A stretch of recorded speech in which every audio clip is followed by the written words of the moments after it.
బట్టతలతో బాధపడుతున్నారా? ఆధునితనమైన పద్ధతిలో hair transplantation చేయబడును. Face clinic, Hyderabad. నమస్తే, నేను Keshav. Welcome to Suman TV. ఎన్నికల వేళ సమీపిస్తోంది. సరిగ్గా 45 రోజుల్లో అంతా ముగిసిపోయేటువంటి అవకాశం ఉంది. అలానే ఆంధ్రప్రదేశ్ అసెంబ్లీకి ఎన్నికలు జరగబోయేటువంటి తరుణంలో ఈక్వేషన్స్ ఏ విధంగా ఉన్నాయి? ఇప్పుడు దాదాపుగా 99% నియోజకవర్గాలకు సంబంధించి అభ్యర్థుల ప్రకటన కూడా పూర్తయినటువంటి పరిస్థితి. ఈ వ్యవహారంలో ఎవరికి కలిసి వస్తుంది? ఒకేసారి 175 నియోజకవర్గాలకి అభ్యర్థులను ప్రకటించిన జగన్మోహన్ రెడ్డిగా, దశల వారీగా కూటమి చేసుకున్నటువంటి పంపకాలక ప్రజల మొగ్గు ఎటువైపు ఉంది? క్షేత్రస్థాయిలో ఉన్నటువంటి ప్రజాభిప్రాయం ఏ విధంగా మరలుతోంది? ఈ అంశాలపైన విశ్లేషణ చూద్దాం. మనతో పాటు Chanakya strategies founder CEO Mukesh గారు ఉన్నారు. ఆల్రెడీ దీనికి సంబంధించినటువంటి గ్రౌండ్ రిపోర్ట్ను కూడా వాళ్ళు సేకరించినటువంటి పరిస్థితి. అసలు ఏ విధంగా ఉంది గ్రౌండ్ రిపోర్ట్? ఈ అంశాలని విశ్లేషించేటువంటి ప్రయత్నం చేద్దాం. ముఖేష్ గారు నమస్కారం. నమస్తే అండి. మీ చాణక్య స్ట్రాటజీస్కి సంబంధించి చాలా గ్రౌండ్ రిపోర్ట్స్ వస్తూ ఉంటాయి, కానీ ఇప్పుడున్న పరిస్థితుల్లో ఆంధ్రప్రదేశ్లో ఒక్క 2 నెలల క్రితం మీరే చెప్పారు, గ్రౌండ్ అంటే గాలి ఎటు మరలుతుంది ఏంటి, అభ్యర్థుల ప్రకటన, సీట్ల పంపకాలు, దీన్ని బట్టి మొత్తం ఈక్వేషన్స్ మారొచ్చు లేదా ఇదే స్థిరంగా కొనసాగొచ్చు. అభ్యర్థుల విషయంలో జాగ్రత్తగా పడకపోతే అవును, ఇప్పుడు జరిగినటువంటి పరిణామాలు గత 2-3 రోజులుగా జరిగినటువంటివి, అలానే last 10 days back Jaganmohan Reddy గారు ఒక క్లియర్ పిక్చర్ ఇచ్చారు. క్యాంపెయిన్లో పూర్తి స్థాయిలో ఆయనకు వచ్చినటువంటి షెడ్యూల్ కూడా 4 రోజులు వెనక్కి వెళ్ళింది కాబట్టి బాగా కలిసి వచ్చినటువంటి అంశం అని చెప్పని అందరూ అంటున్నారు. సో ఈ పరిస్థితుల్లో ఎలా ఉంది ఇటు కూటమికి కానీ అటు జగన్మోహన్ రెడ్డి గారు కానీ? అంటే ప్రజెంట్ సిచ్యువేషన్స్ ఎలా ఉన్నాయండి కేశవ్ గారు? మనం December 30కి సర్వే రిపోర్ట్ రిలీజ్ చేసాం. బట్ సెకండ్ మనం సర్వే రిపోర్టు March 6కి ఇవ్వాలి.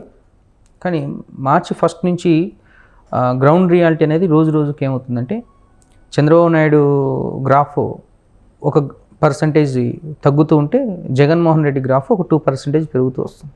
ఓకే, అంటే గ్రాఫ్ అనేది వేరియేషన్స్ అనేవి కనపడుతున్నాయి. దానికి ఎందుకు అని డిఫరెంట్ కారణాలు అనేది మనం సేకరించడం కూడా జరిగింది ప్రజల నుంచి. వాస్తవానికి నార్మల్ ఓటర్లలో కన్ఫ్యూజన్ ఏర్పడింది.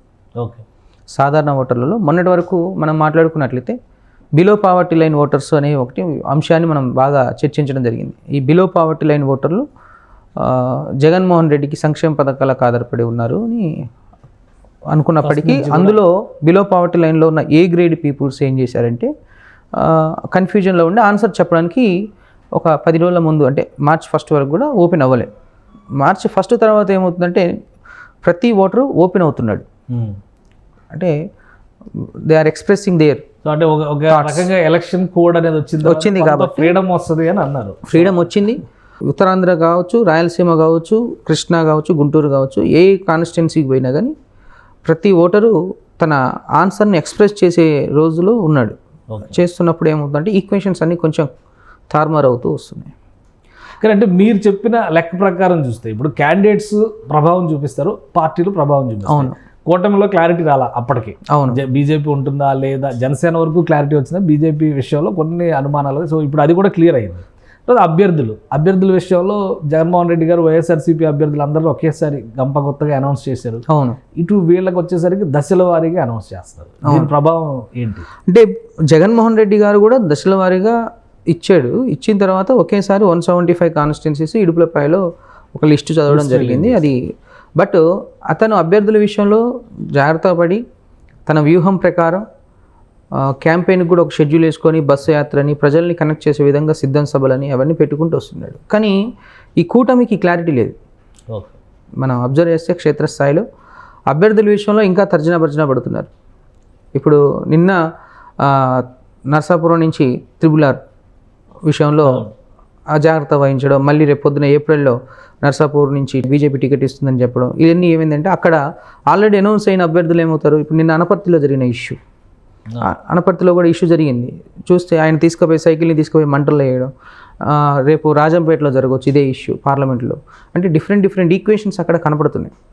అంటే గెలిచే అభ్యర్థుల్ని పక్కన పెట్టి పొత్తులో భాగంగా టర్మ్స్ అండ్ కండిషన్స్ని సాటిస్ఫై చేయడం కోసం ఎవరికో టికెట్ ఇస్తే అక్కడ ఏమవుతుందంటే అసంతృప్తి చర్యలు ఎక్కువైపోయి, కోఆర్డినేషన్ ఎర్రర్స్ అయిపోయి అభ్యర్థులు ఇప్పుడు బీజేపీ నిన్న 10 సీట్లు ప్రకటించింది. వాస్తవానికి మన సర్వే రిపోర్ట్ ప్రకారం బీజేపీ 10 సీట్లు అనౌన్స్ చేస్తే ఆ 10లో ముగ్గురే గెలుస్తున్నారు. నేను అనౌన్స్ చేసిన 10 సీట్లలో ముగ్గురే గెలుస్తున్నారు. మిగిలిన 7 సీట్లు కూటమిలో పోయినట్లే కదా. కానీ ఎట్లా అంటే మీరు ఎలా గ్రౌండ్ రిపోర్ట్ అనౌన్స్ చేసిన తర్వాత తీసుకుని అనౌన్స్ చేయకముందు మనం పార్టీ ఓట్ షేర్ తీసుకున్నాం, తెలుసు కదా మీకు. పార్టీ ఓట్ షేర్ తర్వాత అభ్యర్థి విషయం మీద ప్రజల అనాలిసిస్ తీసుకున్నాం. ఇప్పుడు కూటమి అభ్యర్థిగా ఇతను వస్తున్నాడు, మీ ఒపీనియన్ ఏందన్నప్పుడు వాళ్ళు ఏమంటున్నారు, టీడీపీ అభ్యర్థి బాగుంటుంది. అంటే కొన్ని నియోజకవర్గాల్లో టీడీపీ అభ్యర్థి అయితే బాగుండని, కొన్ని నియోజకవర్గాల్లో జనసేన అభ్యర్థి అయితే బాగుండని.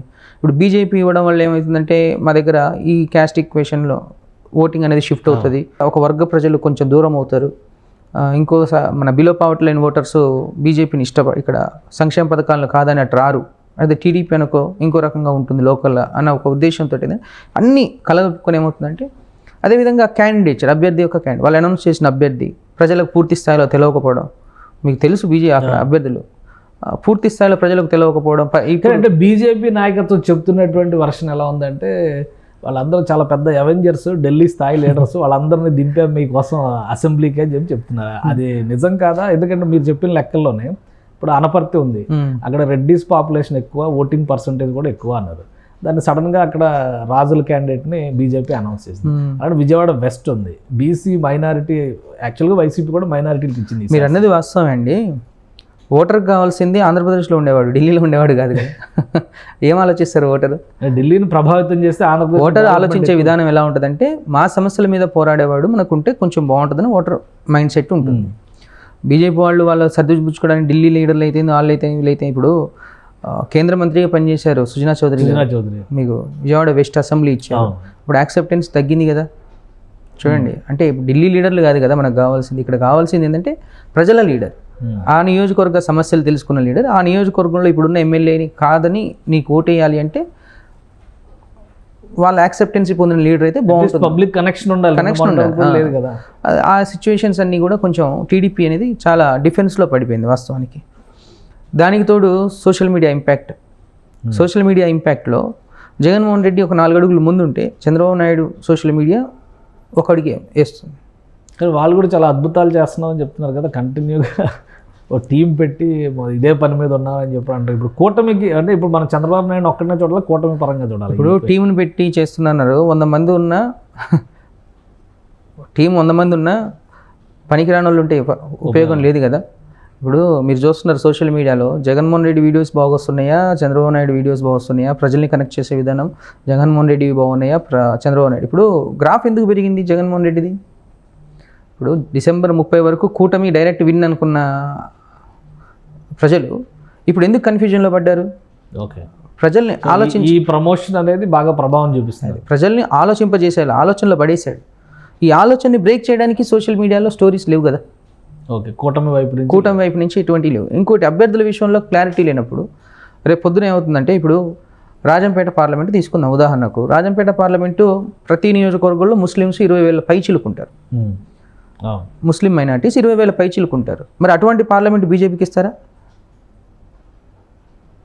అప్పుడు 7 అసెంబ్లీ సెగ్మెంట్లు పోయినట్టే కదా. 7 చోట్ల 7 అసెంబ్లీ సీట్లలో ప్రతి నియోజకవర్గంలో మదనపల్లిలో 40,000 ఉంటారు, పీలేరులో 40,000 ఉంటారు, తంబలపల్లిలో 25,000 ఉంటారు, రాజంపేటలో 20,000 ఉంటారు. ఇట్లా అన్ని నియోజకవర్గాలు కలిపి అసలు ఇవ్వడం అనే పాయింట్ కంటే అసలు బీజేపీ ఏ క్రైటీరియా మీద ఈ సీట్లు అడిగింది? మీరేమో 10 అసెంబ్లీ సీట్లలో 3 గెలుస్తే అంటున్నారు, కానీ ఇవన్నీ మేము గెలుస్తాం అనే నమ్మకం ఉంది కదా. అక్కడ 6 అనే ఢిల్లీలో వాస్తవానికి కిరణ్ కుమార్ రెడ్డి ఎక్స్ సీఎం వ్యక్తిగతంగా చాలా గ్రాఫ్ ఉన్న వ్యక్తి. అక్కడ పెద్దిరెడ్డిని ఢీకొనాలంటే కిరణ్ కుమార్ రెడ్డి ఓకే. బట్ కిరణ్ కుమార్ రెడ్డి పోటీ చేసే సింబల్ అక్కడ కొన్ని సామాజిక వర్గ ప్రజల్ని దూరం చేస్తుంది. అప్పుడు ఓటేయడానికి పోయేటప్పుడు సింబల్ని చూస్తాడు వ్యక్తితో పాటు.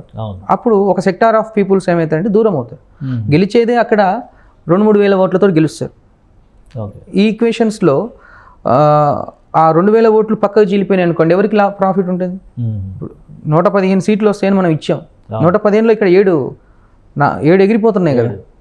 బీజేపీ 10 సీట్లలో ఒక 7 ఎగిరిపోతున్నాయి కదా. ఇంకా ఎక్కడ గ్రాఫ్ అంటే టైట్ సిచ్యువేషన్ నడుస్తుందని. ఇప్పుడు మీ లెక్క ప్రకారం బీజేపీ 10 అసెంబ్లీ సీట్లలో 3 గెలుస్తాయి అన్నారు. ఏంటి ఆ 3 సీట్లు? అయితే వీళ్ళు ప్రకటించిన 10 స్థానాల్లో విశాఖ నార్త్ ఒకటి, ప్లస్ కైకలూరు శ్రీనివాస్ ఒకటి, జమ్మలమడుగు ఆదినారాయణ రెడ్డి, ముగ్గురు గెలవడానికి స్కోపు ఎక్కువ శాతం ఉంది. ఇక విజయవాడ వెస్ట్, ధర్మవరం ఈ 2 వచ్చి టైట్ సిచ్యువేషన్లో ఉన్నాయి. మిగిలిన 5 కూడా 100% ఓడిపోయే స్థానాలు. ఈ అచ్చర్ల కానీ అనపర్తి కానీ 3 ప్రాంతాల్లో 3 సీట్లు, ఒక్కొక్క సీటు అంటే ఇక్కడ కూడా క్యాండిడేట్స్ అని బేస్ చేసుకొని ఇప్పుడు వ్యక్తిగతంగా వాళ్ళు అక్కడ ఆల్రెడీ కాన్స్టిట్యున్సీలో లొకాలిటీని బేస్ చేసుకొని వాళ్ళు ఎస్టాబ్లిష్ అయి ఉన్నారు. సో 100% అక్కడ కైకలూరు కామినేని శ్రీనివాస్ గారు ఇంతకుముందు గెలిచిన వారే. ఆదినారాయణ రెడ్డి గారు ఇక్కడ ఓన్ చేసుకున్న కాన్స్టిట్యూన్స్. అతను టీడీపీ నుంచి పోటీ చేసిన, జనసేన నుంచి పోటీ చేసిన, ఏ సింబల్ బేస్ చేసినా పోటీ చేసి గెలిచేవాళ్ళు. అంటే ఇక్కడికి వచ్చేసరికి మిగిలిన కాన్స్టిట్యూన్స్లోకి వచ్చేసరికి ఏమైందంటే లొకాలిటీ పరిచయం లేని వ్యక్తులు, కొత్త వ్యక్తులు. అట్ ద సేమ్ టైం ఇప్పుడు కోఆర్డినేషన్ సెట్ చేసుకోవాలంటే ఏరి కూర తీసుకున్నారు కదా. ఇప్పుడు అటు హెచ్చర్ల కానీ పాడేరు అని ఫస్ట్, తర్వాత కాదు అరకు వ్యాలీ అని. అరకు వ్యాలీకి ఆల్రెడీ తెలుగుదేశం క్యాండిడేట్ అనౌన్స్ చేసింది. ఇప్పుడు అక్కడ రివోల్ట్ అయ్యారు. అనపర్తి కాదని చెప్పిన సోమవీర్రాజు వస్తారని చివరిలో కృష్ణరాజుని తీసుకొచ్చారు. అక్కడ క్యాండిడేట్ అనౌన్స్. ఇప్పుడు ఇవన్నీ కూడా కూటమిని రప్చర్ చేసే విధంగా ఉన్నాయి, ప్లస్ బీజేపీకి కూడా ఓటమిని తీసుకొచ్చే విధంగా ఉన్నాయి. అంటే ఇక్కడ క్యాండిడేట్ అకామిడేషన్ అనేది వాళ్ళు మరి టర్మ్స్ అండ్ కండిషన్ ఏం పెట్టుకున్నారు అనేది కొంచెం వాళ్ళ పార్టీ అఫిషియల్ ఇన్ఫర్మేషన్స్. బట్ వాళ్ళు ప్రకటించిన సీట్లలో మనం ప్రజల్లో ఒపీనియన్ తీసుకున్నప్పుడు మాత్రం ఈ 3 నియోజకవర్గాల్లో కొంచెం పర్లేదు.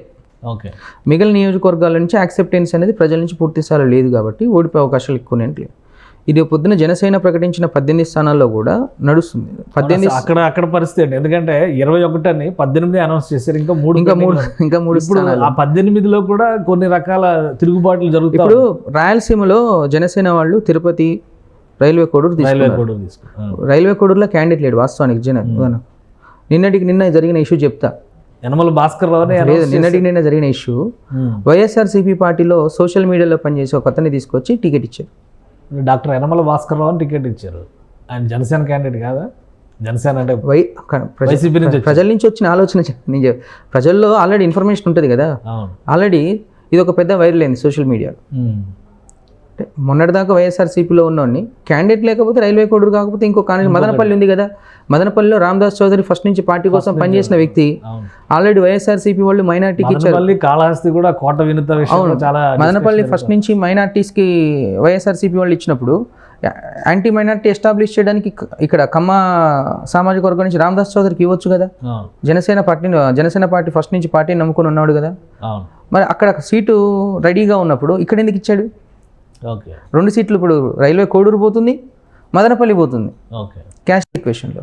ఇప్పుడు మదనపల్లి ఏమవుతుంది? అటు వైఎస్ఆర్సీపీ వాళ్ళు మైనార్టీస్కి ఇచ్చారు, టీడీపీ వాళ్ళు మైనార్టీస్కి ఇచ్చారు. ఇప్పుడు మిగిలిన హిందువులు ఇప్పుడు వాళ్ళందరూ 40,000, 2,20,000 ఓట్లు, 40,000, 1,80,000 ఓట్లు. మరి వీళ్ళు ఏం చేయాలి? రామదాస్ చౌదరి జనసేన నుంచి టికెట్ ఎక్స్పెక్ట్ చేశాడు. దొమ్మలపాటి రమేష్, జయరామ్ నాయుడు, శ్రీరామ్ తెలుగు యువత రాష్ట్ర అధ్యక్షుడు శ్రీరామ్ చిన్నబాబు కూడా టికెట్ అక్కడ ఆశించాడు. మరి వీళ్ళందరినీ పక్కన పెట్టి అక్కడ మైనార్టీ ఇవ్వడం అంటే ఇలాంటి సిచ్యువేషన్స్లో ఇప్పుడు రైల్వే కోడూరు లాస్ అవుతున్నారు. సేమ్ మదనపల్లి కూడా ఛాన్స్ వైసీపీ వాళ్ళకి ఛాన్సెస్ ఉన్నాయి. అంటే వీళ్ళు సీట్ల సర్దుబాటు అనేది జగన్ ఎత్తిన పాలు పోసినట్లయింది.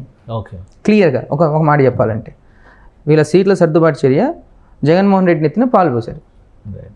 ఇప్పుడు ఈ 18 సీట్లలో మీ అంచనా ప్రకారం జనసేన పార్టీకి అనౌన్స్ చేసిన 18, మిగతా 3 పక్కన పెడదాం, అవి ఏ విధంగా ఉంటాయి? ఇంకా ఏం క్లారిటీ లేదు దాని మీద. అవినిగడ్డ కొంత కన్ఫ్యూజన్ ఉంది. ఈ విజయవాడ వెస్ట్ అది అన్నారు, అది ఎలాగో బీజేపీ కోటలో వెళ్ళిపోయింది. పాలకొండ అంటున్నారు, అది రిజర్వ్డ్ సీట్. సో ఈ వీటిని పాలకొండ ఓడిపోతుందండి. అసలు last time Palakonda CPI contest చేసింది, జనసేన ఎందుకు తీసుకుందా? ఈ 18 సీట్లో మీ లెక్క ప్రకారం ఎక్కడ జనసేనకి ఎడ్జ్ ఉంది? అంటే 18 సీట్లలో ఇందాక చెప్పిన రాయలసీమలో ఉన్న 2 సీట్లు అవుట్, శ్రీకాకుళంలో ఇచ్చిన సీట్లు అవుట్. ఇక వాళ్ళకున్న ఎడ్జ్ ఈస్ట్ వెస్ట్లో. తర్వాత విశాఖలో మనకు ఎలమంచిలో అవి ఇచ్చారు. అటు సైడ్ కొంచెం జనసేన. విశాఖ సౌత్ అనౌన్స్ చేయలేదు అంటున్నారు. తర్వాత మచిలీపట్నం పార్లమెంట్కి వచ్చేసరికి అవనిగడ్డ ఇచ్చే అవకాశాలు ఉన్నాయి. అవనిగడ్డ గెలుస్తారు జనసేన. తర్వాత విజయవాడ వెస్ట్ కూడా ఇవ్వాలి, పోతిన మహేష్కి ఇవ్వాలి. డైరెక్ట్ విన్నింగ్ క్యాండిడేట్ అక్కడ. అతన్ని కాదని మళ్ళీ ఇక్కడ బీజేపీని తీసుకొచ్చి పెట్టిన ఒక ప్రయోగం. ఇక్కడ వీళ్ళు ఏమనుకున్నారంటే, అంటే వీళ్ళ చర్యలు చూస్తుంటే మనకు వచ్చిన ఆలోచన, ప్రజలు ప్రభుత్వ వ్యతిరేక ఓట్ బ్యాంక్ ఎక్కువ ఉంది. అంటే ప్రభుత్వం అంటే పూర్తిగా వ్యతిరేకిస్తున్నారు, అభ్యర్థి ఎవరైనా గెలుస్తారు నాకు ఆలోచనలో వీళ్ళు సీట్లను సర్దుబాటు చేసినట్టు అనిపించింది. కానీ తెలంగాణతోటి ఆంధ్రాని కంపేర్ చేస్తే ఇక్కడ ప్రజా వ్యతిరేకత 2 సంవత్సరాల తర్వాత వచ్చింది. ఇప్పుడు ఆల్రెడీ 4.5 సంవత్సరాలు 5 సంవత్సరాలే కదా అయింది. ఇప్పుడు వ్యతిరేకత. ఇప్పుడు జగన్మోహన్ రెడ్డి ఏం చేశాడు? సంక్షేమ పథకాలు ఇస్తా అని ఇచ్చాడు. ఒక అభివృద్ధి పదంలో 0, పూర్తి స్థాయిలో 0. అండ్ యువత కనెక్ట్ చేసిందంటే రాజధాని ఒక 5 సంవత్సరాలు ముఖ్యమంత్రి పనిచేసి రాష్ట్రానికి రాజధాని లేకుండా చేసాడు యూత్. అది వ్యతిరేకత కిందకి పూర్తిగా పోట్లే ఆలోచనలో పడేసింది. మరి అటువంటిప్పుడు ఇక్కడ అభ్యర్థి అకామిడేషన్ అనేది చాలా ఇంపార్టెంట్. అంటే ప్రజా వ్యతిరేకత ఎక్కువ ఉంది, 100% మన టీడీపీ గవర్నమెంట్ కూటమి గవర్నమెంట్ సాధిస్తుంది అని ఒక అత్యుత్సాహం లేకపోతే ఇంకా ఓవర్ కాన్ఫిడెన్స్ తోటి ఏమైందంటే పూర్తి స్థాయిలో అభ్యర్థుల్ని అకామిడేట్ చేసే విషయంలో చేశారు. సో మీ లెక్క ప్రకారం జనసేన 18 స్థానాల్లో కాదు, వాళ్ళు పోటీ చేసే 21 స్థానాలు, మిగిలిన 3 స్థానాలు కూడా రేపు అనౌన్స్ చేస్తారు, అది వేరే విషయం. ఇప్పుడున్న 18 స్థానాల్లో ఒక 8 నుంచి 10 గెలిచే అవకాశాలు ఉన్నాయి. ఇప్పుడు రాయలసీమ సీట్లు పోతున్నాయి, శ్రీకాకుళం సీట్లు పోతున్నాయి, ఇక్కడనే ఆంధ్ర రాయలసీమ మినహాయించాలి. ఈస్ట్ వెస్ట్ కృష్ణా గుంటూరులో వాళ్ళు కేటాయించిన సీట్లలో గుంటూరులో 0, ఒక తెనాలి ఒకటే, అది కూడా కొంచెం డౌట్ లో ఉంది. అవునా? ఎందుకంటే ఆదర్ల మనోహర్ గారు కూడా టఫ్ ఫైట్ ఎందుకుంది, అక్కడ లోకల్ ఆలపాటి రాజా ఉన్నాడు. అవును, ఆలపాటి రాజాని ఇంతవరకు కోఆర్డినేట్ చేసుకోలే. చూడండి, ఆయన వచ్చి మైక్ పట్టుకొని స్పీచ్ చేస్తున్నప్పుడు ఈయన లేచిపోయిన సందర్భాలు ఉన్నాయి. అక్కడ లోకల్ ప్రజలు ఏమనుకుంటారు, మీరు ఇక్కడ కూర్చుంటారు, మనం అక్కడ కూర్చుంటాం అందరం, కానీ ప్రజలు ఇంపార్టెంట్ కదా. ఎదురుగా 100 మంది ప్రజలు సీట్లలో కూర్చొని చూస్తుంటారు. ఒక చిన్న సభకు నేను వెళ్ళా, ఒక ఆడియన్గా వెళ్ళి వెనక కూర్చున్నప్పుడు ఆలపాటి రాజా గారు స్పీచ్ ఇచ్చారు, నాదెళ్ల మనోహర్ గారు స్పీచ్ చేస్తున్నారు అని చెప్పినప్పుడు ఈయన లేచి వెళ్ళిపోయాడు. అప్పుడు ప్రజలకు ఏ మెసేజ్ ఇస్తున్నట్టు? సో ఈ వాకౌట్ కల్చర్ అనేది ఇప్పుడు ఈ కూటమిలో పెరుగుతున్నట్టుగా ఉంది. ఎందుకంటే అక్కడ ఏ మెసేజ్ వెళ్తుంది, వీళ్ళిద్దరికి సంధి కుదరదు, సయోధ్య కలిసి శివకుమార్ కలిసి వస్తుంది, సయోధ్య కుదరలేదు సిచ్యువేషన్స్. కానీ దేవినేని ఉమా విషయంలో అలాంటి కదా, దేవినేని ఉమా మొదటి నుంచి కూడా పార్టీకి లాయల్గా ఉంటాడు. ఆ టికెట్ వసంత కృష్ణ ప్రసాద్కి వచ్చిన పార్టీ గెలవాలని ఒక ఆలోచనతో అతనికి ప్రత్యక్షంగా సపోర్ట్ చేయకుండా పరోక్షంగా కింద క్యాడర్ని పనిచేయమని చెప్తాడు. అంటే అటువంటి సందర్భాలు తక్కువ ఉన్నాయి. రైట్. సో ఆ కాంపన్సేట్ చేసేటువంటి ప్రక్రియ అనేది అధినేతలు కానీ పార్టీలకు సంబంధించిన నాయకుల మధ్య కానీ జరగడం, అభ్యర్థుల యొక్క ఎంపిక విషయంలో తడబాటు పడారు కూటమి. దాంతోపాటు అభ్యర్థుల్ని ఎంపిక చేసిన తర్వాత లోకల్ లీడర్షిప్ తోటి అభ్యర్థిని కోఆర్డినేట్ చేయడంలో పూర్తిగా విఫలమయ్యారు. ఇంకొక విషయము మనం మాట్లాడుకుంటే, అసలు ఈ సామాజిక లెక్కలేంటి? జగన్మోహన్ రెడ్డి గారు మొదటి నుంచి కూడా మంచి ప్రశ్న. సామాజిక లెక్కలు వేసి కరెక్ట్గా బీసీలు అనేటువంటి ఒక ఎవరు ఊహించలే, కొన్ని నియోజకవర్గాల్లో బీసీలు తీసుకొచ్చి ప్రొజెక్ట్ చేశారు. ఈ కూటమి బీసీ ఫార్ములాని సరిగా ఫాలో అయిందా, దానికి సరిగా కౌంటర్ చేయగలిగిందా మీ అంచనా ప్రకారం? యాక్చువల్గా ఈ విషయం మీద కూడా మనం సర్వే తీసుకున్నప్పుడు ఆంధ్రప్రదేశ్లో అన్ని సామాజిక వర్గాలని చంద్రబాబు నాయుడు ఫస్ట్ నుంచి హోల్డ్లో పెట్టుకుంటాడని తెలిసిన విషయం. కానీ మొన్న సీట్ల విషయంలో తెలంగాణలో ఆంధ్రప్రదేశ్లో ఒడ్డెర సామాజిక వర్గం ఎక్కువ ఉంటుంది, రాజులు ఎక్కువ ఉంటారు, కమ్మోళ్ళు ఎక్కువ ఉంటారు, బీసీలో యాదవ కమ్యూనిటీ ఉంటుంది, ముస్లిం మైనార్టీస్ ఎక్కువ ఉంటుంది. మైనార్టీ ఓట్ బ్యాంక్ కీలకం. మైనార్టీస్కి 2 సీట్లు ఇచ్చారు. తర్వాత పద్మశాలీలు ఉంటారు, వేవర్స్, మంగళగిరి కానీ, ధర్మవరం కానీ, వెంకటగిరి కానీ, మదనపల్లి కానీ చేనేతలు ఎక్కువ. అంటే ఈ చేనేతల కమ్యూనిటీని ఎక్కడ సర్దుబాటు చేశారు? ఒడెర కమ్యూనిటీని ఎక్కడ సర్దుబాటు చేశారు? బోయ వాల్మీకి ఎక్కువ, ఏది కర్నూలు, అనంతపురం, హిందూపూర్. బోయ వాల్మీకిలను ఎక్కడ కోఆర్డినేట్ చేశారు? అంబికా లక్ష్మీనారాయణ అని హిందూపూర్ పార్లమెంట్లో ఉంటాడు. అంబికా లక్ష్మీనారాయణ గారు బోయ వాల్మీకి సంఘానికి అధ్యక్షుడు. అతను అనంతపూర్ పార్లమెంట్ అడుగుతున్నాడు. మరి అక్కడ అకామిడేట్ చేస్తే 3 పార్లమెంట్లకు ఉపయోగమే కదా, వాళ్ళ కమ్యూనిటీ అంతా వేస్తుంది కదా.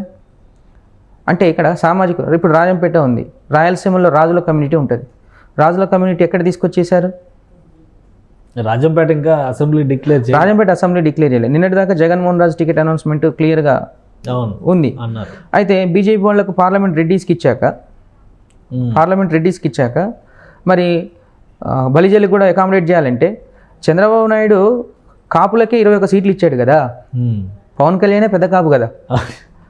కానీ పవన్ కళ్యాణ్ తీసుకున్న సీట్లలో కూడా ఎస్సీ ఎస్టీ సీట్లు పవన్ కళ్యాణ్ కాపే కదా. అంటే పొత్తే కాపులతో పెట్టుకున్నప్పుడు ఇక్కడ బలిజల్ని కోఆర్డినేట్ చేయాల్సిన అవసరం లేదు కదా.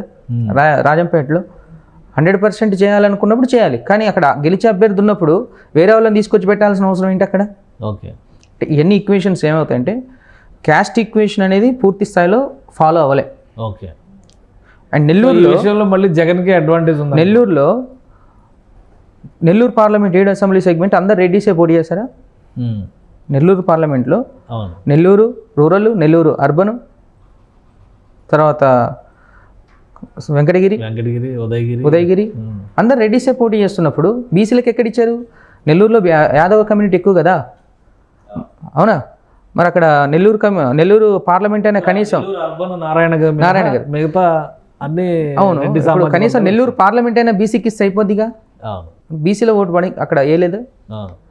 క్లియర్గా మీకు అర్థమవుతుంది. రాజంపేట పార్లమెంట్లో 7 అభ్యర్థులు మీరు అబ్జర్వ్ చేస్తే, ఎంపీ అభ్యర్థి రెడ్డి, మదనపల్లి ముస్లిం మైనార్టీ తీస్తే పీలేరు రెడ్డి, పొంగనూరు రెడ్డి, తంబలపల్లి రెడ్డి, రాయచోటి రెడ్డి. అక్కడ ఉన్న కమ్యూనిటీ ఏంటిది? ఒక్కొక్క నియోజకవర్గంలో బలిజలు కాపులు సో ఈ విషయంలో జగన్మోహన్ రెడ్డి బ్యాలెన్స్ చేశారా జగన్మోహన్ రెడ్డి బీసీలకు పెద్దపీట వేశాడు అభ్యర్థుల విషయంలో. ఒక నియోజకవర్గం మొన్న నేను చూసాను, మైలవరం నియోజకవర్గం చూస్తే అక్కడ వైఎస్ఆర్సీపీ పార్టీ అభ్యర్థి తిరుపతి యాదవ్. ఊయిస్ తిరుపతి యాదవ్ అని మనం అక్కడ సర్వే చేస్తున్నాడు. పెద్ద పేరున్న లీడర్ ఏం కదా, ఒక జెడ్పీటీసీ. అతని గురించి ప్రజలు అడిగినప్పుడు సొంత ఇల్లు లేదు అతనికి, సొంత ఇల్లు లేదు. అంటే అటువంటి వాళ్ళకి టికెట్ ఇచ్చి జగన్మోహన్ రెడ్డి ధైర్యం చేశాడు అక్కడ. కానీ చంద్రబాబు నాయుడు గారు గెలిచే అభ్యర్థికి టికెట్ ఇచ్చి ధైర్యం చేయలేకపోయాడు. అంటే క్యాండిడేట్ల విషయంలో బ్యాంక్ అకౌంట్లో ₹1,00,000 లేవని చెప్పుకొని, అంటే అక్కడ లోకల్ ప్రజలు అంటున్నారంటే ఒక సామాన్య మనిషికి జగన్మోహన్ రెడ్డి టికెట్ ఇచ్చాడు. కానీ ఇక్కడ కొంత సింపతి క్లియర్ చేసే అవకాశం ఉంటుంది, వాళ్ళకి ఆటోమేటిక్గా ర్యాలీ చేయొచ్చు ఓటింగ్ అనేది క్లియర్గా. ఇప్పుడు వసంత కృష్ణ ప్రసాద్ ఆల్రెడీ ఎమ్మెల్యే గెలిచిన వ్యక్తి, బాగా చేసిన వ్యక్తి. కానీ ఇతను సామాన్యుడు, ఒక సామాన్యుడు. అతను తీసుకెళ్లే స్లోగన్ కూడా భలే విచిత్రంగా ఉంది, మీలో ఒకరిని మీ ఇంటి బిడ్డని చెప్తున్నాడు. అంటే ప్రజల్లో ఎంత కనెక్టివిటీ ఉంటుంది. ఆ రకంగా చూస్తే జగన్మోహన్ రెడ్డి సీట్ల విషయంలో ఎంత జాగ్రత్త పడి టికెట్లు డిక్లేర్ చేసి క్యాంపెయిన్కి ఎంత వ్యూహం చేసాడు, ఆ విషయంలో చంద్రబాబు నాయుడు కూటమి టీం అనేది పూర్తి స్థాయిలో విఫలమైంది. ఇప్పుడు ఇంకా 40 రోజులు ఉంది. ఈ 40 రోజులు జాగ్రత్తగా చేసుకోకపోతే కూటమి పెద్ద ప్రమాదంలో పడే అవకాశం. రేపు భవిష్యత్తులో ఈ 3 పార్టీలో ఒక పార్టీ జీరో అయిపోతుంది. లేదా ప్రజా వ్యతిరేక ఓట్ బ్యాంకు వన్ సైడ్గా కూటమికే పడుతుంది అనుకున్నప్పుడు, ఆ ధైర్యం ఓవర్ కాన్ఫిడెన్స్తో ఉన్నప్పుడు అభ్యర్థులు ఇక్కడ ఏమవుతుందంటే నియోజకవర్గాల్లో పూర్తి స్థాయిలో పనిచేయడం మానేశారు. కొన్ని నియోజకవర్గాలు ఎలాగ గెలుస్తాం కాబట్టి ఏముంది అన్నట్టు ఇంట్లో కూర్చోండి. అంటే వీళ్ళ అభ్యర్థుల డిక్లరేషనే కాదు, అభ్యర్థులు అకామిడేట్ చేసిన తర్వాత వాళ్ళు ఇంపార్టెంట్ కదా, 40 రోజులు ఇంపార్టెంట్ కదా. క్యాన్వర్సింగ్ ఎక్కడుంది? ఇప్పుడు బీజేపీ క్యాండిడేట్లు అయితే ఇప్పుడు కాన్స్టిట్యున్సీకి వెళ్తున్నామని చెప్తున్నారు. నేను అనౌన్స్ చేశారు కానీ ఇప్పుడు వెళ్తున్నామని చెప్తున్నాను. నేను మొన్న ఒక కాన్స్టిట్యున్సీలో కూర్చున్నప్పుడు, అది ప్రకాశం జిల్లాకు, నెల్లూరు జిల్లాకు సంబంధించిన కాన్స్టిట్యున్సీలో కూర్చున్నప్పుడు ఒక థర్డ్ పార్టీ పర్సన్ ఈ అభ్యర్థితో కూర్చొని డిస్కస్ చేస్తున్న విషయంలో ఒక థర్డ్ పార్టీ పర్సన్ ఒక సర్వే రిపోర్ట్ తీసుకొచ్చి అభ్యర్థికి ఇచ్చాడు. ఇచ్చినప్పుడు ఆ సర్వే రిపోర్ట్ ఆ అభ్యర్థికి ఉంది. వ్యతిరేకంగా ఉన్నప్పుడు అభ్యర్థి ఏం చేయాలి? జాగ్రత్త చేసుకోవడానికి ప్రయత్నించాలి. నువ్వు చెప్పేది తప్పని ఆయన మొహం మీద తీసిరేసాడు. అంటే అభ్యర్థులు ఎంత ఓవర్ కాన్ఫిడెన్స్తో ఉన్నారనేది ఇక్కడ ఉదాహరణ. అంటే వాస్తవానికి మాకు వచ్చిన రిపోర్టు కూడా కొంచెం అక్కడ మైనసే ఉంది. దాన్ని సోషల్ మీడియాలో పూర్తిగా వీక్ ఉన్నాడు కాబట్టి సోషల్ మీడియాలో ఎలా చేయాలి, అది చేయాలని స్ట్రాటజికల్గా మేము డిస్కస్ చేస్తున్న క్రమంలో థర్డ్ పార్టీ పర్సన్, మన చుట్టూ భజన చేసే వ్యక్తులు ఏం చెప్తారు? నువ్వు గెలుస్తావు అన్నా, నువ్వు తోపు అన్నా, అదన్నా ఇదన్నా అని భజన చేసే వాళ్ళు చెప్తారు. ఒక థర్డ్ పార్టీ పర్సన్ వచ్చి నీ గురించి నెగిటివ్గా చెప్తున్నప్పుడు దాన్ని రిసీవ్ చేసుకునే విధానం చాలా ఇంపార్టెంట్. ఆ విషయంలో మీరు మైనస్ అయినప్పుడు రేపొద్దున ఎలా గెలుస్తారు? సో మీ అంచనా ప్రకారం ఇప్పుడు అన్నీ ఒక ప్లస్లు మైనస్లు, ఇటు వైసీపీలో ఏం జరుగుతుంది, అటు కూటమిలో ఏం జరుగుతుంది, ఇవన్నీ మనం డిస్కస్ చేసాం. మీ అంచనా ప్రకారం యాజ్ ఆన్ డేట్ ఇప్పుడు ఉన్నటువంటి స్టేటస్ ఎవరు ఎడ్జ్లో ఉన్నారు క్లియర్గా ప్రాంతాల వారీగా చూస్తే? క్లియర్గా చెప్తాం, ఒకసారి దాన్ని డిస్కస్ చేద్దాం. శ్రీకాకుళం జిల్లా ఉందండి. అంటే మనం కాన్స్టిట్యున్సీ వైజ్గా రిపోర్ట్ చేద్దాం. అది పూర్తిగా రేపు April 2 అనుకుంటున్నాం. 2 కానీ 3 కానీ చేస్తాం. కాన్స్టిట్యున్సీ వారీగా చేసుకునే శ్రీకాకుళం జిల్లాలో 10 నియోజకవర్గాల్లో మనం చూస్తే ఉమ్మడి జిల్లాలో 6 నియోజకవర్గాలు టీడీపీ గెలుస్తుంది. 4 నియోజకవర్గాలు అవుట్ అవుతున్నాయి వైసీపీ. యాక్చువల్ లాస్ట్ టైం చూసినప్పుడు 8 వచ్చినాయి, 2 తగ్గినాయి. విజయనగరంలో 9 నియోజకవర్గాలు, 9లో టీడీపీ 3 గెలుస్తుంది, మిగిలిన 6 వాళ్ళు గెలుస్తుంది. బొత్స ఫ్యామిలీ పట్టు ఇంకా కంటిన్యూ అవుతుంది. నెక్స్ట్ విశాఖపట్నం చూస్తే 14 నియోజకవర్గాలు, విశాఖలో 9 నియోజకవర్గాలు టీడీపీ గెలుస్తుంది, కూటమి. ఒక 5 నియోజకవర్గాలు వైఎస్ఆర్సీపీ గెలుస్తుంది. ఇక్కడ మీకు క్లియర్గా అర్థమైంది, మీరు కౌంట్ చేసుకోవచ్చు.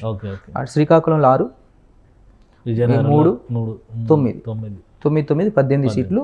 ఉత్తరాంధ్రలో 34 సీట్లలో 18 సీట్లు ఉన్నాయి. ఇక ఈస్ట్ వెస్ట్కి వచ్చేసరికి ఈస్ట్ వెస్ట్లో మొత్తంలో ఉన్న 34 సీట్లలో 23 నుంచి 25 సీట్లు టీడీపీ గెలుస్తుంది, కూటమి. జనసేన పోటీ చేసే స్థానాల్లో మైనస్ ఉంది, అది క్లియర్గా. మిగిలిన దాంట్లో పర్లేదు. 18, 25 మనకి యావరేజ్గా 43 వస్తున్నాయి. 43 ఇక్కడ క్లియర్. ఇక కృష్ణా గుంటూరు జిల్లాలకు వెళ్ళే ముందర ఈ గోదావరి జిల్లాల్లో చాలా వరకు జనసేన ప్రభావం ఎక్కువగా ఉంటుంది అన్నారు. సో అటు ఉమ్మడి జిల్లాల పరంగా చూస్తే కూడా పశ్చిమ గోదావరిలో ఒక 5-6 సీట్లు కంటెస్ట్ చేస్తున్నారు, తూర్పు గోదావరిలో 6 సీట్లు కంటెస్ట్ చేస్తున్నారు, దగ్గర దగ్గర 12 సీట్లు జనసేన. ఇక్కడ ఒక ఫ్యాక్ట్ ఏంటంటే అండి, జనసేన బలం కాపు సామాజిక వర్గం అంటారు. మేము స్పెషల్గా వాళ్ళని డ్రైవ్ చేసినప్పుడు ప్రతి 10 మందిలో 7:3, ఓకే, 7 కూటమి చెప్తుంటే 3 వైసీపీ. ఎందుకు చెప్తున్నారంటే జనసేన అంటే కాపు సామాజిక వర్గంలో బిలో పావర్టీ లైన్లో ఉన్న వాళ్ళు సంక్షేమ పథకాల మీద ఆధారపడ్డ వాళ్ళు ఏం చేస్తున్నారంటే సో కులంతో సంబంధం లేదు, కులంతో జగన్ న్యాయం చేసే అక్కడ ఈ 7:3 నడుస్తుంది. ఓకే, దానివల్ల ఏమవుతుందంటే కొద్దిగా బలం టీడీపీ కూటమికి 25 స్థానాల వరకు వచ్చే అవకాశం ఓకే, క్లియర్గా కనబడుతుంది. ఈ 7:3 8 అయ్యే అవకాశాలు తక్కువ, బట్ తగ్గే అవకాశాలు అయితే కనబడుతున్నాయి రానున్న రోజుల్లో. సో వీళ్ళు పుంజుకుంటే వాళ్ళకి తగ్గుతుంది అవకాశాలు. ఏంటంటే ఇది లేవడం కన్నా గ్రాఫ్ ఇది తగ్గుతున్న అది క్లియర్గా కనబడుతుంది అక్కడ ఓకే, రోజు రోజుకి. ఇక కృష్ణాకు వచ్చేసరికి 16 స్థానాల్లో మచిలీపట్నం పార్లమెంట్లో 5 గెలుస్తున్నాం, ఓకే, విజయవాడ పార్లమెంట్లో 5 గెలుస్తున్నాం, 5 10 సీట్లు గెలుస్తారు. కైక్లూరు గెలుస్తున్నాం, ఓకే, నూజివీడు బీజేపీ. గెలుస్తున్నాం 12, ఓకే, 43, 12, 55 స్థానాలు ఇక్కడ వరకు కృష్ణాకి వెళ్ళిపోయింది. గుంటూరు జిల్లా ఉమ్మడి గుంటూరు జిల్లాకు వచ్చేసరికి 14లో 9 స్థానాలు గెలుస్తుంది, 5 లాస్ అవుతుంది. 43, 12, 55, 9, 64 అవుతుంది. 64. ఇంకా ప్రకాశంకి వచ్చేసరికి ప్రకాశం జిల్లాలో ఉన్న 12లో 7 స్థానాలు గెలుస్తుంది. ఎన్ని అవుతున్నాయి అక్కడ? 71. 71. నెల్లూరు 10లో 6 స్థానాలు కూటమి గెలుస్తుంది, ఓకే, 77 అవుతున్నాయి. మిగిలిన స్థానాలు అంటే 6లో మళ్ళీ ఒకటి తగ్గే అవకాశం కూడా ఉంది నెల్లూరులో. ఓకే, ఓకే, ఒకటి పెరిగేది కన్నా తగ్గేది అవకాశం. రోజు నెల్లూరులో బాగా వ్యతిరేకత ఉంది వైసీపీకి అన్నారా? అంటే 6 అయితే పర్ఫెక్ట్గా ఉంది. ఓకే, ఉదయగిరి ఆత్మకూరులో ఒకటి ఉదయగిరి గెలిచే అవకాశాలు ఉన్నాయి, కానీ అభ్యర్థి కొంచెం జాగ్రత్త పడాల్సిన అవసరాలు అక్కడ క్లియర్గా ఉన్నాయి. కాకర్ల సురేష్ అని కొత్త అభ్యర్థి. మిగిలిన నియోజకవర్గాల్లో కొంచెం టైట్ ఫైట్లో నడుస్తుంది. 6 అయితే కన్ఫామ్. ఇక రాయలసీమలో అనంతపూర్ 14, చిత్తూరు 14, కర్నూలు 14, కడప 10. ఈ 52 స్థానాల్లో అనంతపూర్లో 9 గెలుస్తున్నాం. అనంతపూర్లో తెలుగుదేశంకి సాధారణంగా పట్టుంది. కూటమి అంటే జనసేన ప్రభావం కూటమి అంటే బీసీల కమ్యూనిటీ. కర్నూలు పార్లమెంటు 4 గెలుస్తున్నారు, నంద్యాల పార్లమెంటు 1 గెలుస్తున్నారు. ఓకే, 4, 1, 5 అంటే ఇప్పుడు ఎంత? ప్లస్ 14 అవుతున్నాయి. 14 అంటే ఇందాక 78. తర్వాత కడపలో 2 సీట్లు గెలిచే అవకాశం, 2 నుంచి 3 సీట్లు క్లియర్గా ఉన్నాయి. ఓకే, అంటే 9, 5, 14, 3, 17. తర్వాత కడప తర్వాత చిత్తూరులో చెరిసగం వచ్చేసి అంటే ఒక 7 స్థానాలు ఇక్కడ గెలుచుకుంటున్నారు. అంటే వాళ్ళు ఒక 20 నుంచి 25 స్థానాలు రాయలసీమలో కూటమికి ఒక 25 స్థానాలు వచ్చే అవకాశం. దీంతో ఏమైందంటే 95 స్థానాల వరకు కూటమి క్లియర్ కట్గా ఉంది. ఒకవేళ జాగ్రత్తగా చేసుకోకపోతే కిందకి ఫాలో అయ్యేట్టు 7 స్థానాలే.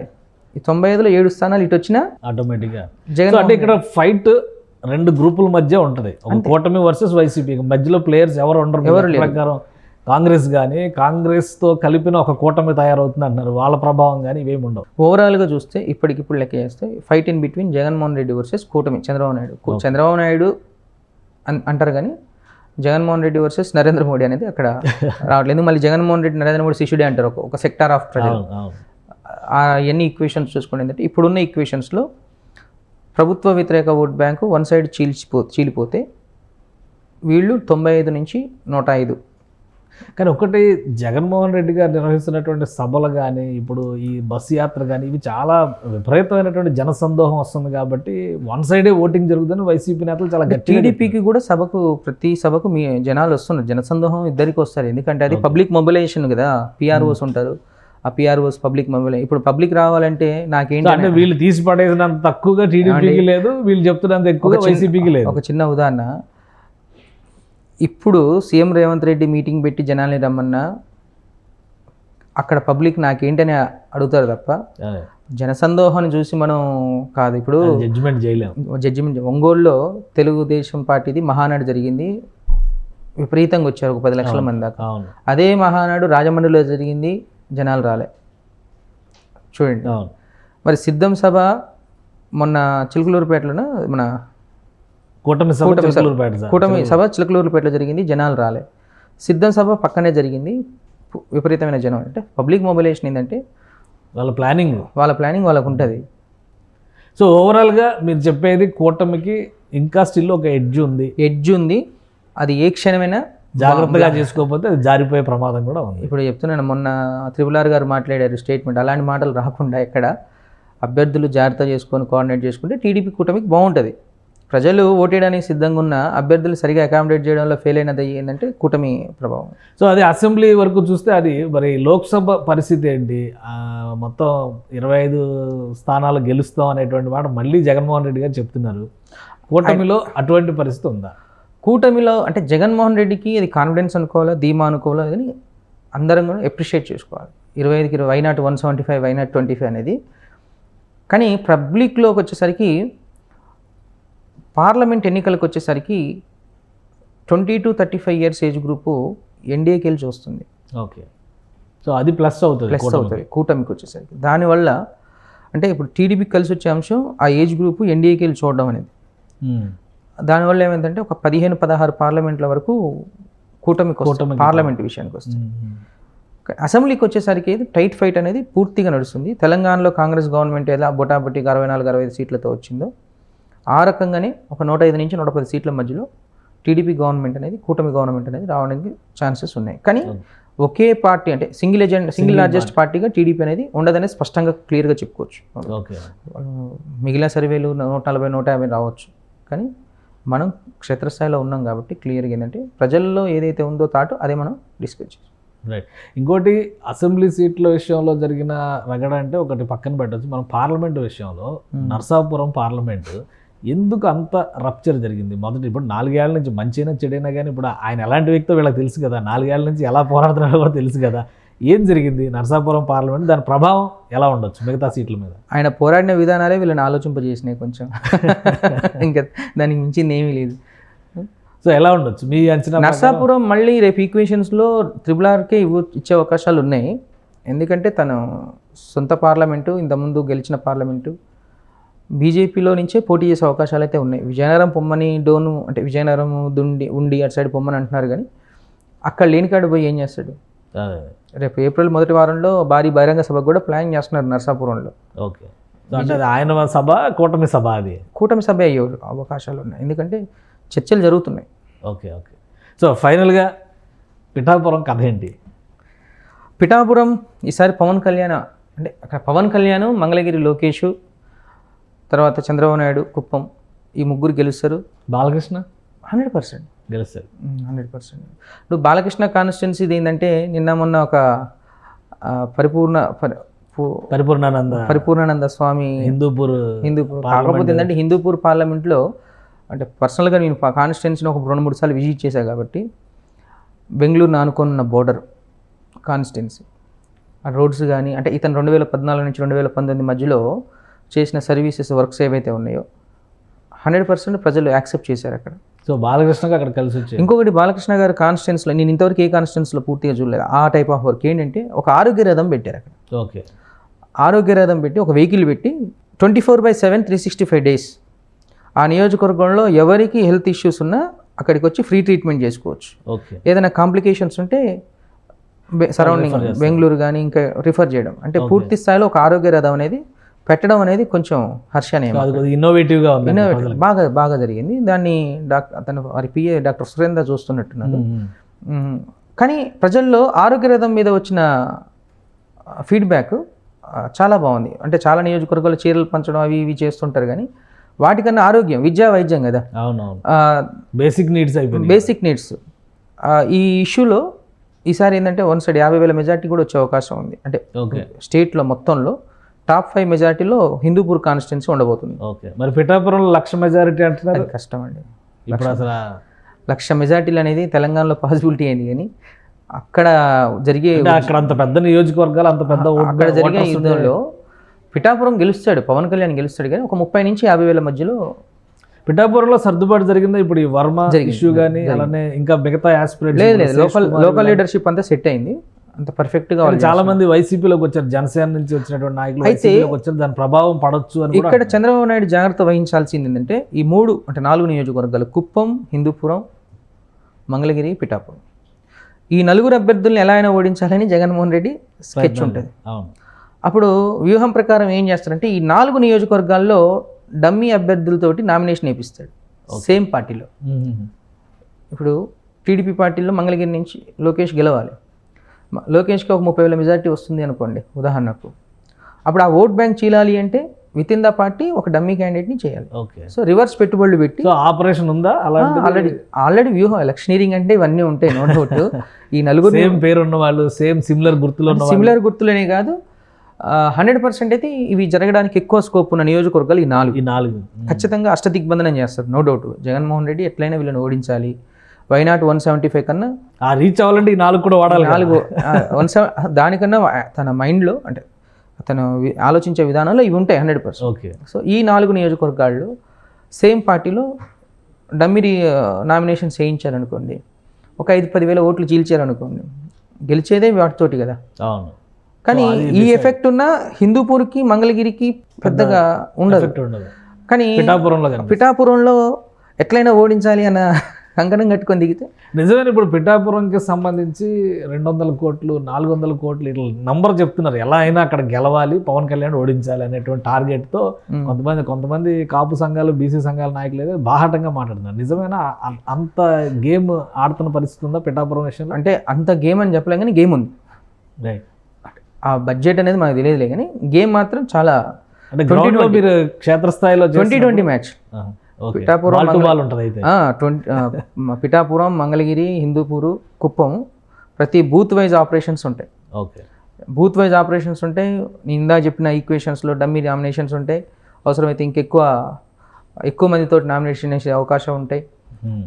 అంటే ఇక్కడ ఎవరు కూడా అవకాశం అంటే కూటమిలో చిన్న తిరుగుబాటు, చిన్న అలజడి వచ్చినా కానీ దాన్ని ఒక అడ్వాంటేజ్గా మలుచుకోవడానికి అయితే ఎదురు చూసేటువంటి శక్తులు ఉంటాయి. 100% ఉంటాయి. రైట్. కానీ థ్యాంక్ యూ ముఖేష్ గారు, మీ అభిప్రాయాలు తెలియజేస్తుంది. ఇది ఆంధ్రప్రదేశ్లో అసెంబ్లీకి జరుగుతున్నటువంటి సమరంలో ఎవరి ఎత్తులు వారికి ఉన్నాయి. అయితే కూటమి అభ్యర్థుల ఎంపిక విషయంలో జరిగినటువంటి ఇబ్బందులు, ప్రతికూల పరిస్థితులు కూటమి గెలుపు అవకాశాలను దెబ్బతీసే విధంగా ఉన్నాయనేది చాణక్య స్ట్రాటజీస్ సంస్థ గ్రౌండ్ లెవెల్లో నిర్వహించినటువంటి సర్వేల ద్వారా వచ్చినటువంటి ఫీడ్బ్యాక్. అలానే ప్రధానమైనటువంటి 4 సీట్లపైన వైఎస్ఆర్సీపీ అధినేత జగన్మోహన్ రెడ్డి ప్రత్యేకమైనటువంటి ప్రణాళికను సిద్ధం చేసుకున్నారు. కాబట్టి మరింత అప్రమత్తతో ఉంటే తప్పితే గెలుపు సాధ్యం కాని పరిస్థితి ఉంది. ఇప్పటికీ కూడా 2 కూటమిల మధ్య అంటే వైసీపీ అలానే కూటమికి మధ్య ఉన్నటువంటి మార్జిన్ చాలా తక్కువగా ఉంది. కాబట్టి ఏ క్షణం ఎటువైపు మరలుతుందో చెప్పలేని పరిస్థితి. ఆల్మోస్ట్ T20 మ్యాచ్లా ఉందనేది ముఖేష్ గారు చెప్తున్నటువంటి మాట. ఇది special discussion. Keep watching. Suman టీవీలో మీ పర్సనల్ అండ్ బిజినెస్ ప్రమోషన్స్ కోసం కింది నెంబర్కి కాంటాక్ట్ చేయండి.